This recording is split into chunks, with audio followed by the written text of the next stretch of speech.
Chasing a girl equals losing her. Chasing a girl equals losing her. If chasing a girl means losing a girl, then the opposite is also true. If you can get a girl to chase you, then she's yours. And if you're an older guy, the most effective way to get younger women to chase you is through strategic conversation. It's not so much about what you say, but how you guide the interaction. And the key lies in asking the right questions. When you know what questions to ask, she's going to do most of the talking, which takes the pressure off of you. Hello and welcome. I am Rob Judge, and today we're going to be shifting the power dynamic by asking the right questions. Most guys, they ask questions simply to keep the conversation going, which is kind of like playing checkers, right? But I'm about to show you how to play chess, where every question you ask is a strategic move to get her to chase you. But before we get to the questions, let's quickly go over why specific questions, what I like to call chase trigger questions, can get a woman to chase you, especially a younger woman. Because look, typically men chase women, which almost always fails. To get a woman to chase you, she needs a reason to chase you. And today we're going to cover 3 types of questions that trigger a woman to chase you for 3 different reasons. First up, we have questions that set a standard. These questions, they dangle a carrot, which baits her to chase you. Next up, we're going to cover questions that validate.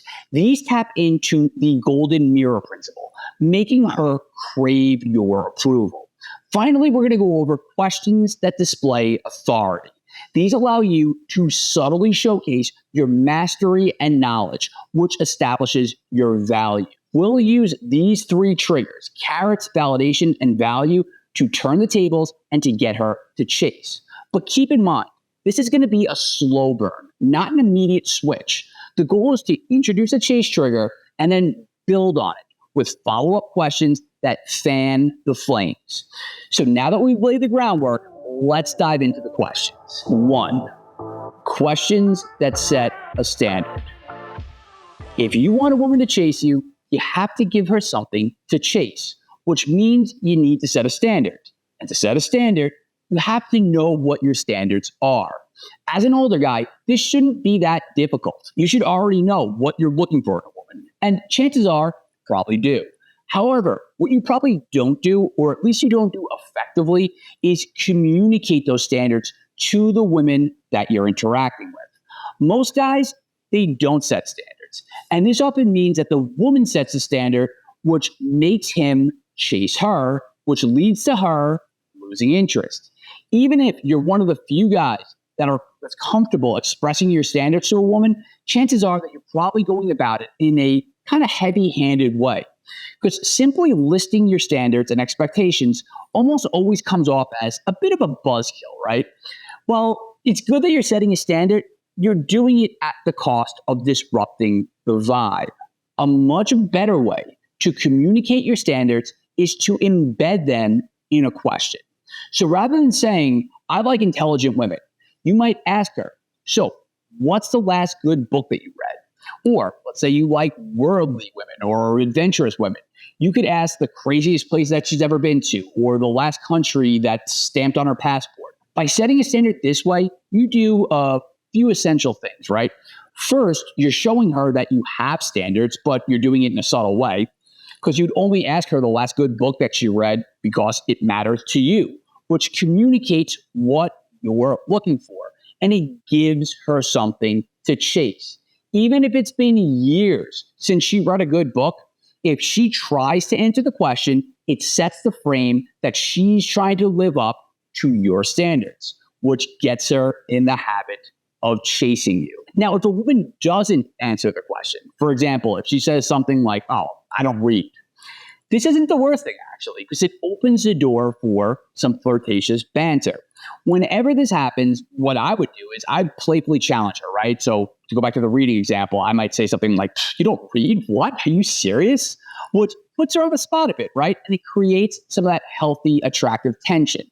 Now, What I found is that women will often push back to this, right? Maybe she'll say something like, oh, well, the last good book I read was in high school, or the last good book I read was back in college. So to respond to that, I would usually say something like, well, that makes sense, because you stopped reading because no one showed you what the good books are. Now, this gives her a bit of an out, right? It allows her to agree with me and kind of take my side while maintaining her pride. But even better, this positions me as someone who knows what those good books are. Now, once again, this is a great way to set a chase free, because most women, they're at least going to be curious and they're going to ask you, like, all right, so what are these good books? Like, what should I be reading? And by saying that, even if she is a bit skeptical, she's confirming that you have knowledge that she wants to know. In other words, you have a carrot that you can dangle to get her to chase you. Think of it like an itch that she's asking you to scratch. At first, it might just be like a slight itch, right? But the more that you dance around it without scratching it, the more it intensifies. Whenever I get to know a woman, and whenever I can tell that she's curious about something that I said, or something about my lifestyle, or something that came up in conversation, I use that as a chase trigger. So if a woman asked about books that she should be reading, I'd probably respond something like, yeah, well, I'll tell you once I get to know you a little bit better. Or, yeah, sure, I'll give you a reading list in a second. But first, I want to know about ... And then I would change the subject, right? Because I'm dangling the carrot just out of reach. I'm not essentially saying no, but I am saying not yet. Now, if you understand how to dangle a carrot just out of reach, you know the secret to getting a woman to chase you. 2, questions that validate. Communicating your interest in a woman, it's essential because no one's going to chase someone that they have no chance with. However, you need to communicate the right kind of interest, and you need to do it the right way. If all you do is shower a woman with compliments and kiss her ass, you're going to make yourself look desperate and pathetic. And you're most certainly going to kill whatever attraction or even just whatever respect that she might have had for you. A better way to communicate interest is by validating and recognizing her for something she had to work for. Now, this is much different from a flattering compliment, which praises her for something that she was just born with, like her looks. When you validate her, you speak to her on a deeper, more intimate level. And almost all women find validation more gratifying and more attractive than a meaningless compliment that she's probably already heard 1,000 times before. Now, to do validation the right way, pay close attention when she's speaking, because she's going to tell you exactly the way that she wants to be validated. Now, this is so critical.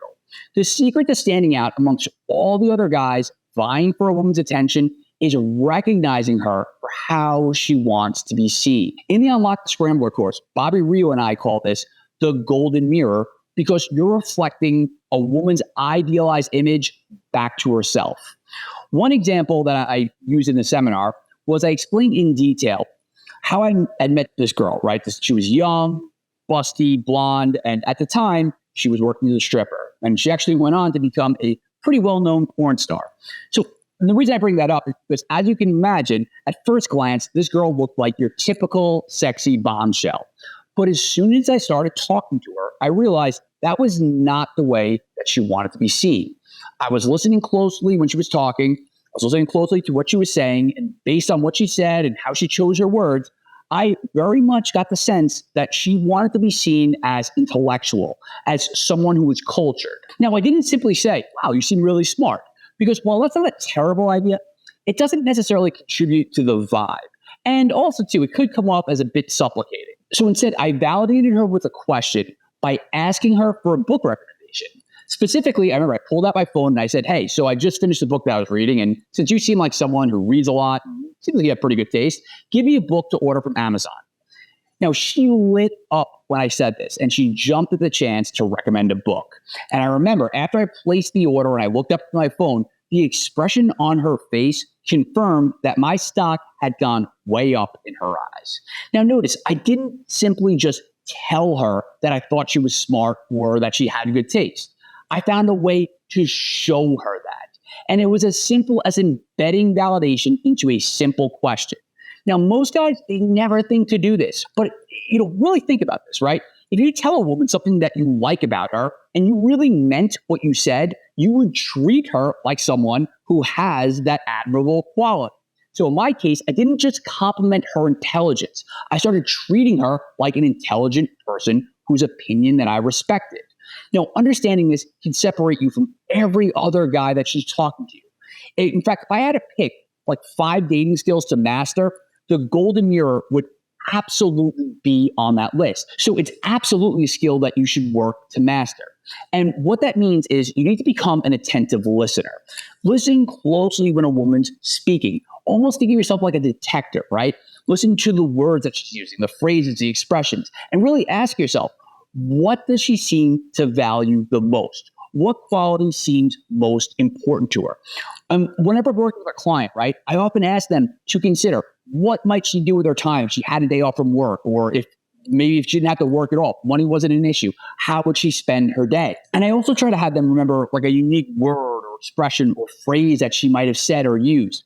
And I really try to have them consider what that might say about her personality, and even more important, what does that say about how she's portraying herself, how she wants to be seen? Now, once you've zeroed in on a characteristic, a quality, or a skill that you think is a core component of her identity, the next step is figuring out how to show her that you see her this way rather than simply telling her. As I mentioned earlier, asking her something is often an easy way to do exactly that. Whether it's asking for a recommendation, some advice, or even just her opinion, validating her through a question is a very effective way to communicate attractively with women. 3, questions that display authority. Anytime you're an authority or you've mastered something, especially if it's something that a woman's interested in, it's an attraction trigger. Even having a basic understanding can be attractive, but you have to establish your knowledge in an understated way that doesn't seem like you're showing off or bragging. Now, to do this, once again, we can use a well-placed question. So to go back to another personal example, back when I lived in New York, I met this girl at a bar once who told me that she was an editor for a fashion magazine, which at the time also happened to be my job. I was also working as an editor. But rather than saying, oh, I'm an editor too, I displayed my insider knowledge. I displayed the fact that I had authority in that world through a question. I asked her, I said, are you an actual editor or are you an editorial assistant? Now, if you work in publishing, people often say they're editors when in reality, they're just editorial assistants, which is actually something I did for a long time. But again, it's something that I know because when you work in that industry, that's what a lot of people do.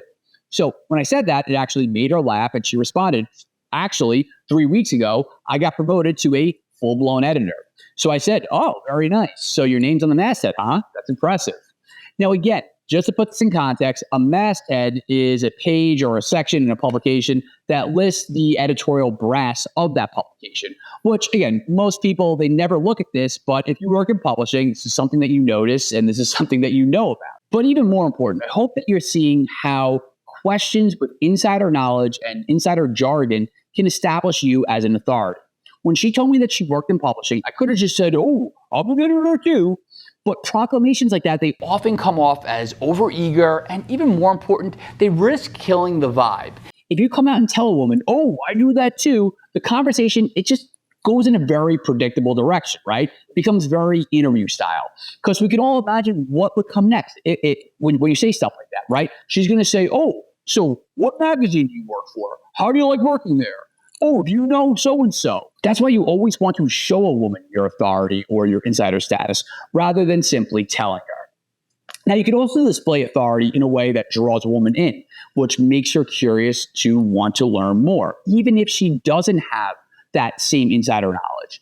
You know, funny enough, when I was preparing one of these YouTube videos a few weeks back, my girl Adriana, who you may recognize from the intro of this video, she said to me, she said, wow, you're like an MMJ. And I had no idea what she meant, so I asked her to explain. And she was like, oh, an MMJ means a multimedia journalist. And again, just to put this in context, since Adriana does the weather for a Spanish-speaking news station, a term like MMJ comes from a world where she's an authority. And now by using that precise term, it baited my curiosity, which reinforced something that I find very attractive about her, which is that she's very good, she's very charismatic at her job. Also, too, I'd just like to make a quick side note here. Some of the best techniques and tactics that you can learn are things that women do to you because you can backward engineer them and add them to your repertoire. So there you have it. 3 types of questions that trigger a woman to start chasing you. By dangling a carrot, validating her golden mirror, and subtly displaying your value, you tap into powerful attraction triggers that leave a woman wanting more. Now, this topic is so important that I actually plan on releasing more videos about it over the next couple weeks. But for now, start implementing what you learned today the next time you talk to a beautiful woman, especially if you're an older guy and there's a significant age gap. And if you want an entire crash course in more tactics and more techniques, check out the Unlock the Scrambler course, which I created with Bobby Rio. Visit www.unlockthescrambler.com/Rob, which I'll also put right here so you know exactly how to spell it, for more details. And if you enjoyed this video, please like and subscribe. Also, follow me on Instagram, TikTok, Facebook, and X, because I post exclusive content to all those platforms. And leave a comment below, because I love hearing from you guys. I really enjoy the back and forth dialogue. Thanks for watching, and I will see you next week.